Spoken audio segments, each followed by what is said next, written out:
은혜 받으신 하나님 말씀은 갈라디아서 4장 21절로 31절까지입니다. 21절서부터 우리 다 같이 우리 합독하십니다. 내게 말하라. 율법 아래 있고자 하는 자들아, 율법을 듣지 못하였느냐?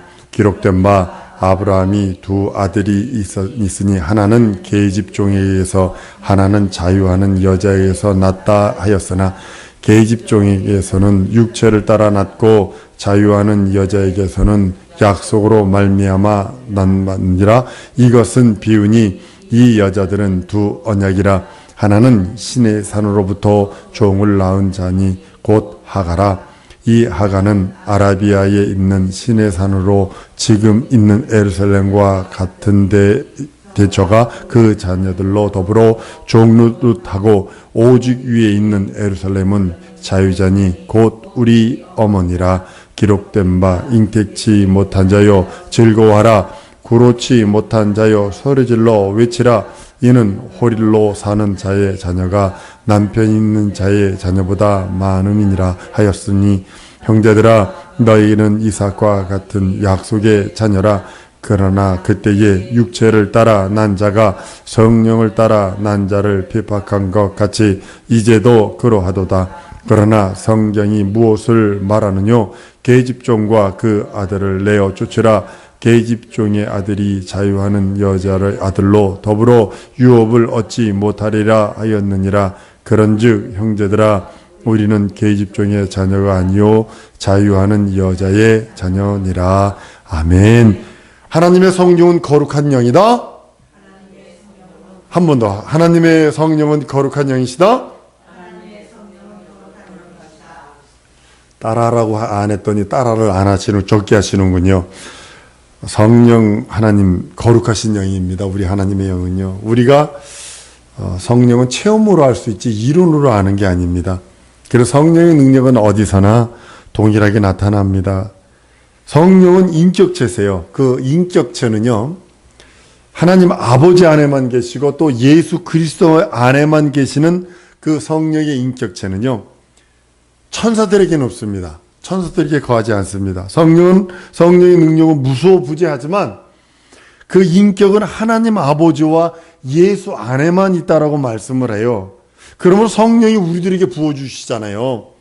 그러면 하나님만 독점하시던 그 성령을, 하나님 안에만, 예수 안에만 있던 성령을 우리에게 부어주셨다는 소리는 뭐냐면 하나님이 우리를 그의 지차 삼았다, 이런 의미입니다.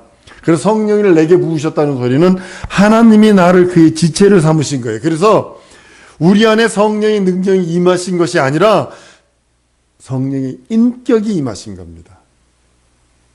이게 다른 겁니다. 많은 사람이 성령의 능력이 내 안에 임했다라고 그러는데 그거 아닙니다.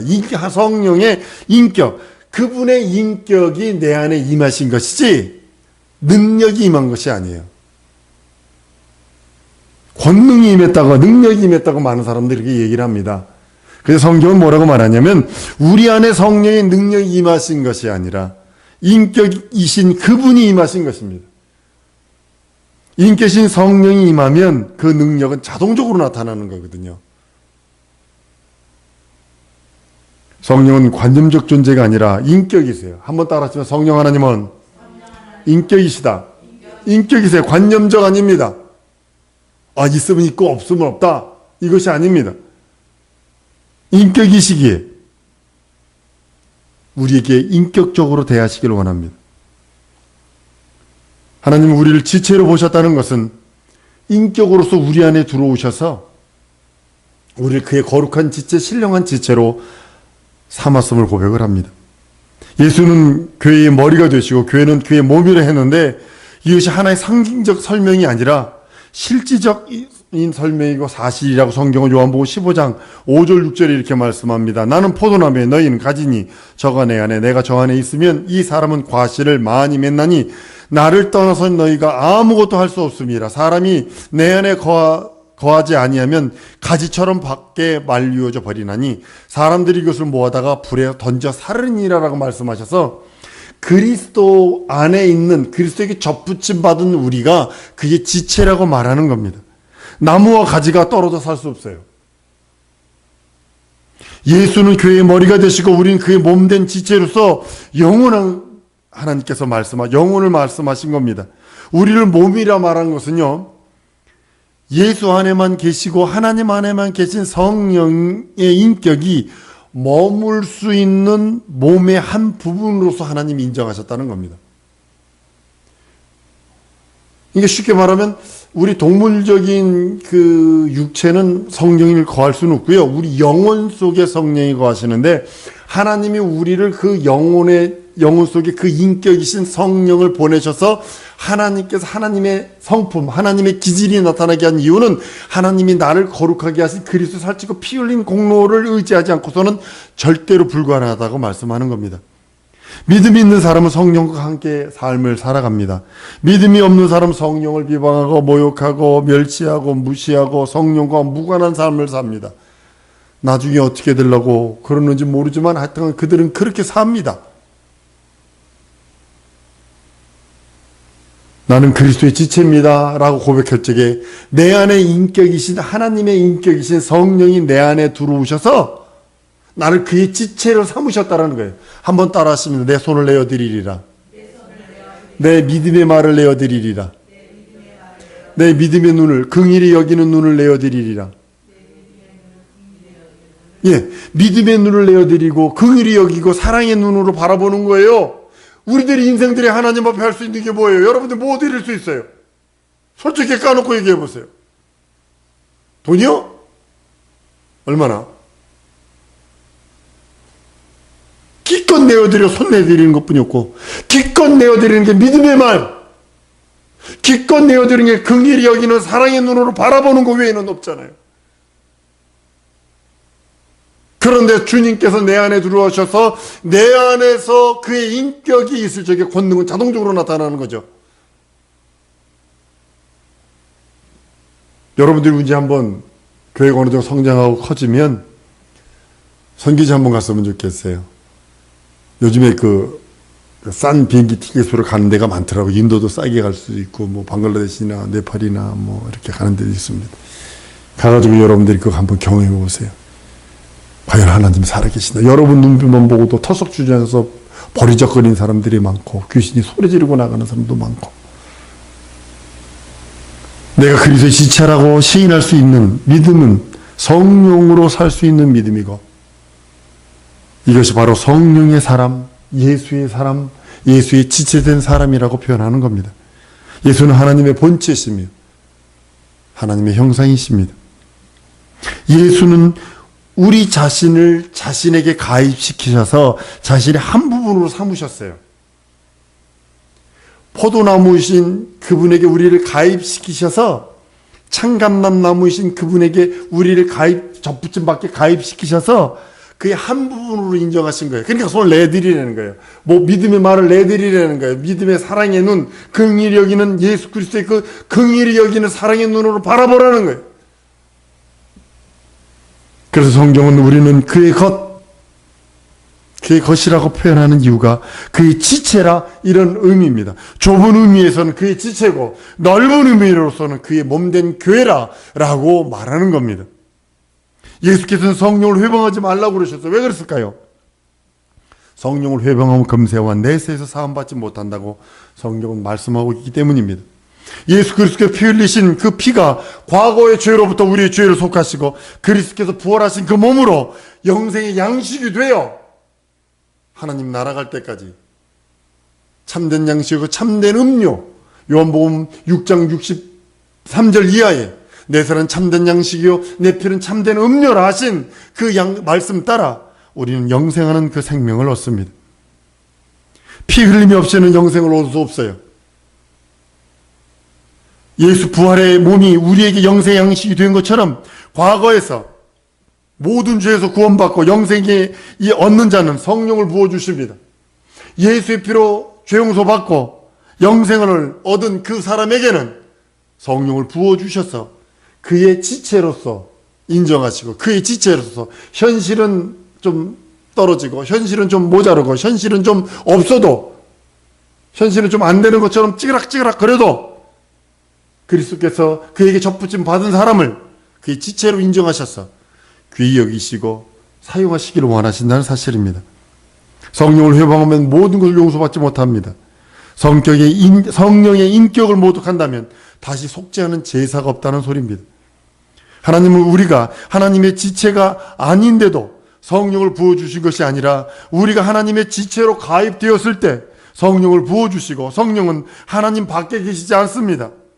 하나님 안에만 계시고 예수 안에만 계신 그 성령을 우리들에게 부어주셨기 때문에 우리가 그에게 가입이 될 때, 접붙임을 받았을 적에 그 속성, 그가 가지고 있는 그 온전한 독특한 그의 캐릭터, 그의 습성이 드러나는 겁니다.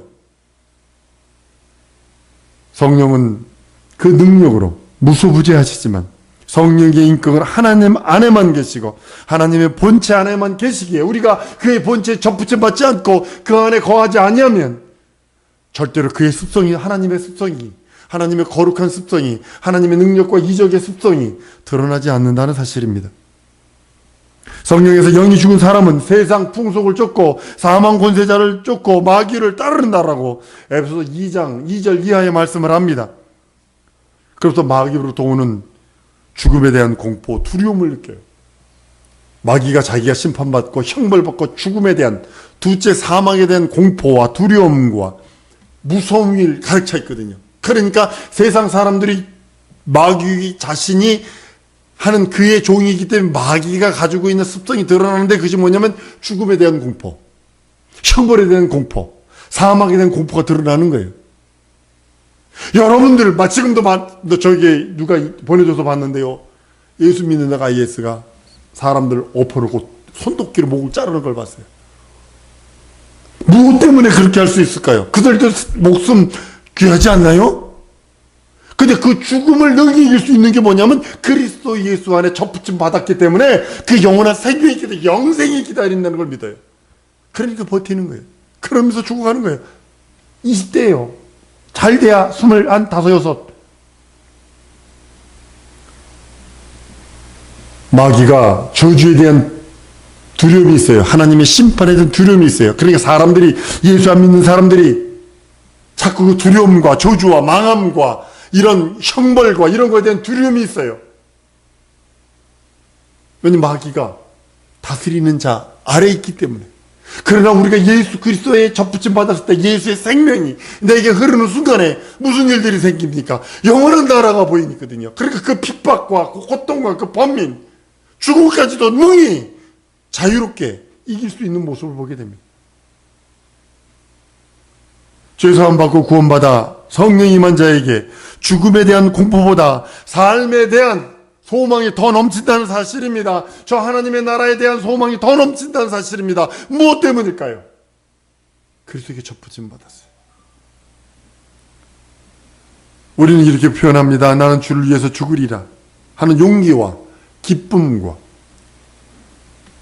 소망과 능력과 이적이 있기 때문에 우리는 그의 부활에 대하여, 부활의 소망이 더 큰 희망과 소망과 기쁨으로 자기 몸을 내어 던집니다. 여러분, 많은 순교자들이 그와 같은 일들을 하는 이유가 부활에 대한 소망 때문에, 영원한 영생에 대한 소망 때문에 그런 일들을 합니다. 우리 생명에 대한, 생명이 느낄 수 있는 감각, 그런 감각들이 있어요. 근데 사망의 권세 잡은 자 마귀로부터 해방되고 죽음의 공포로부터 자유하고 영적인 해방, 영적인 감각들이, 영생에 대한 감각들이 다시 살아납니다.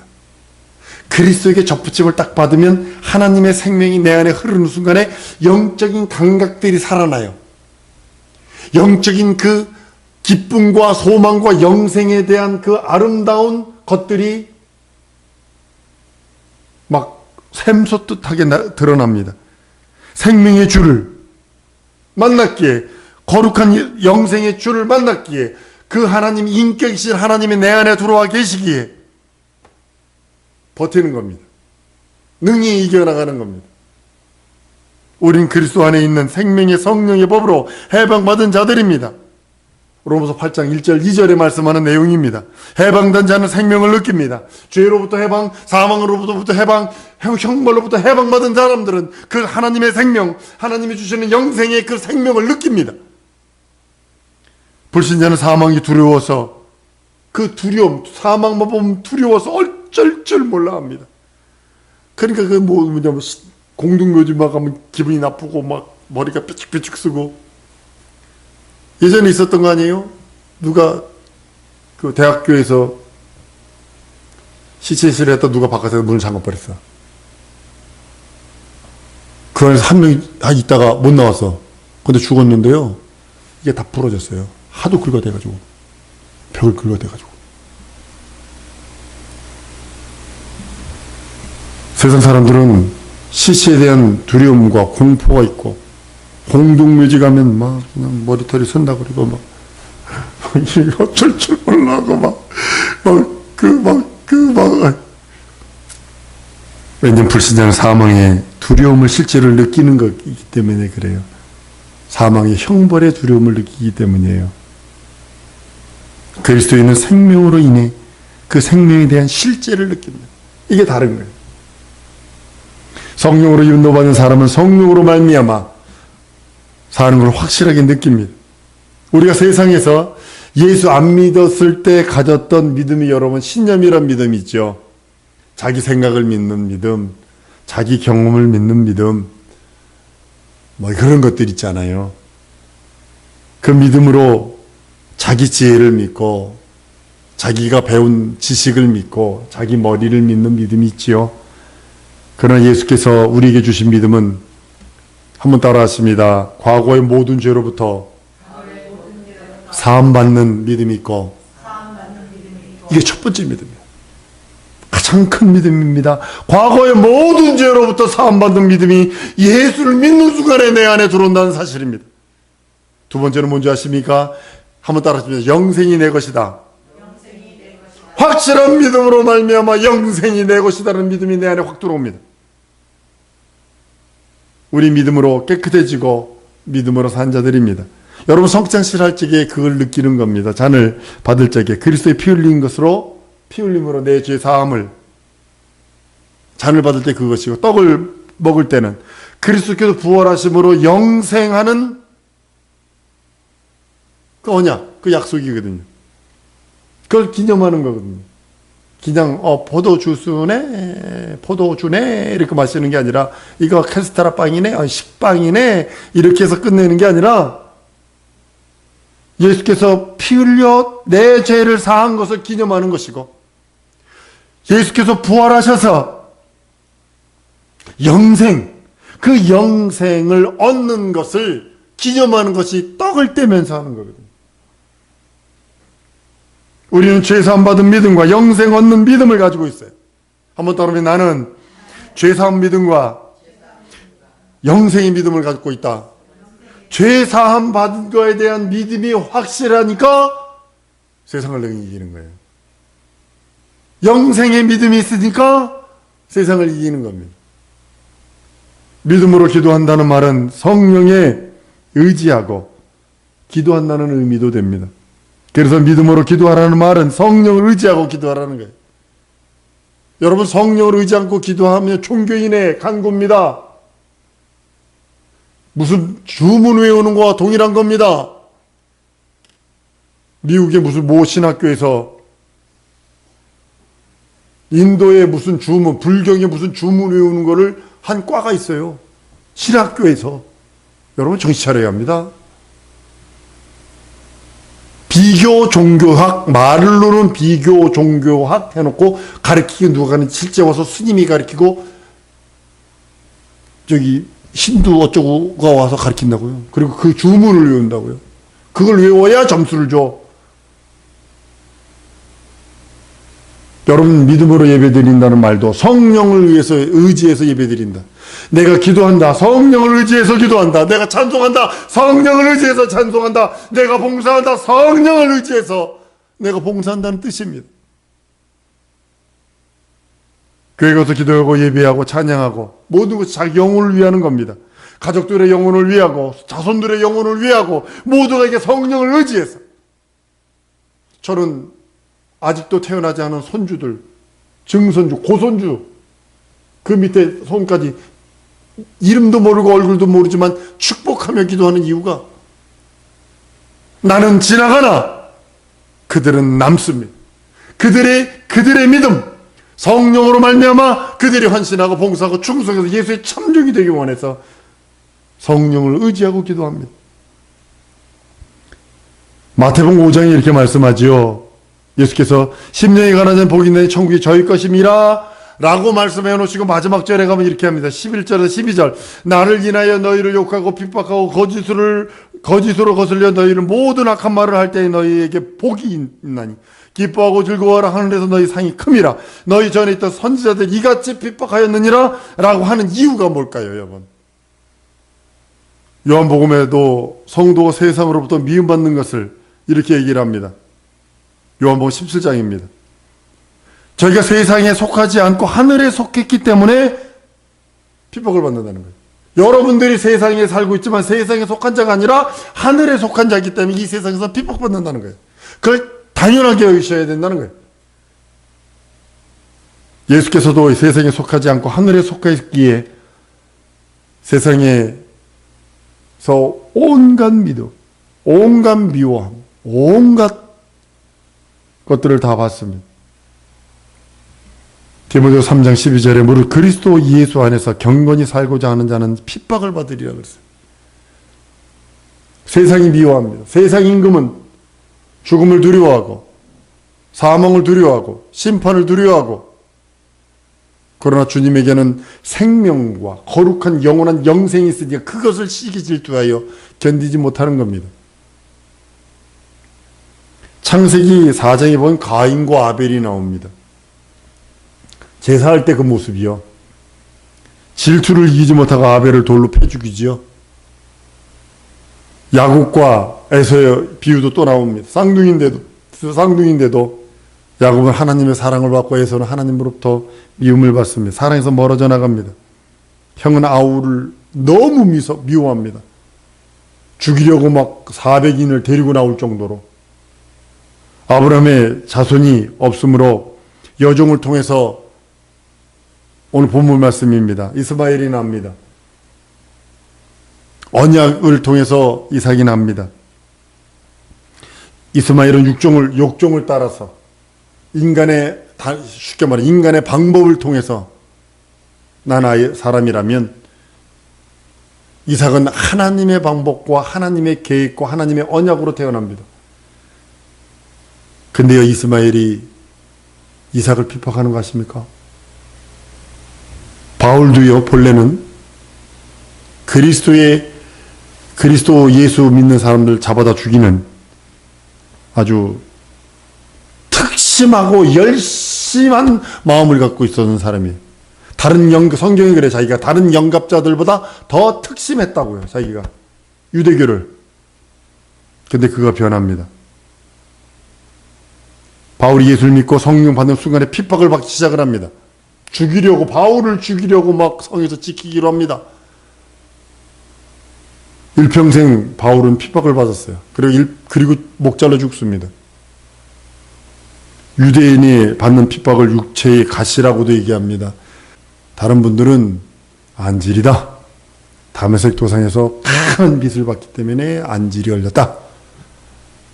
그리고 다른 학자들은 간질이다. 거품 뽀글뽀글 먹고 하는 거 있잖아요. 예. 그거다. 이렇게 얘기를 합니다. 여러분은 어떤 걸 선택하시겠어요? 육체의 가시인, 전 유대인들이라고 핍박이라고 봅니다. 끝없이 3번씩이나 바울이 애쓰죠. 이 잔이 내게서, 이 잔이 내게서, 이 잔이 내게서. 내 은혜가 족하다. 내게 족하다는 그 음성 듣고 다시 구하지 않습니다. 은혜 받고 성령 받았으니, 한번 따라합니다. 은혜 받고 성령 받았으니 고난도 당연히 받아야 된다. 이게 기업 물을 자의 특권이고 책임이고 의무입니다. 내가 기업 물을 자라면, 하나님의 나라의 기업 물을 자라면 은혜도 받고 성령도 받았으니 당연히 고난도 받아야 된다고 말씀하는 겁니다. 그때부터 바울은 핍박받기로 작정하고 모두 내려갑니다. 40에 한 대 감염매를 맞습니다. 뭐 돌에 침을 받습니다. 막 별의별 일을 다 당합니다. 예수께서 나사렛 동네에 계실 때에 30살까지는요 예수를 욕한 자가 하나도 없습니다. 하나도 없습니다. 그러나 성령께서 그를 몰아내시고 광야에서 공생애가 딱 되니까 그때부터 그냥 핍박하기 시작을 합니다. 우리에게 말씀하시기를 너희가 나를 알기 전에 핍박받는 일이 없지만 이제는 나 때문에 핍박을 받을 것이니 기뻐하고 즐거워하라 말씀하십니다. 예수 알기 전에는 핍박받는 일 없을 겁니다. 좋은 게 좋은 겁니다. 은혜가 그러더군요. 친구한테 얘기하니까 그랬다라고요. 막 그랬다고요. 더 그건 뭐 아무것도 아닙니다. 욕하고 막 왕따시키고 그런 경우도 있습니다. 예수 증거했다고. 성령으로 난 자는 세상으로부터 핍박을 받습니다. 왜냐하면 요한일서 4장 5절 이하에 이렇게 말씀합니다. 저는 세상에 속한 거로 세상 말을 하매 세상이 저희 말을 듣느니라. 우리는 하나님께 속하였으니 하나님을 아는 자는 우리의 말을 듣고 하나님께 속하지 아니하는 자는 우리의 말을 듣지 아니하나니 진리의 영과 미의 영을 이로써 아느니라. 성령 충만한 사람은 어떤 핍박이 와도 잘 견뎌낼 수 있습니다. 우리 모두 성령으로 난 자가 되어 핍박과 어려움을 그것이 와도 능히 이길 수 있는 놀라운 능력과 이적이 있도록 우리 기도해야 합니다. 우리가 성령 충만해서 어떤 시험과 환난과 어려움과 고난이 와도 능히 이길 수 있는 믿음 주옵소서. 우리 말씀 기억하면서 예수의 한번 부르고 통성으로 한번 기도합니다.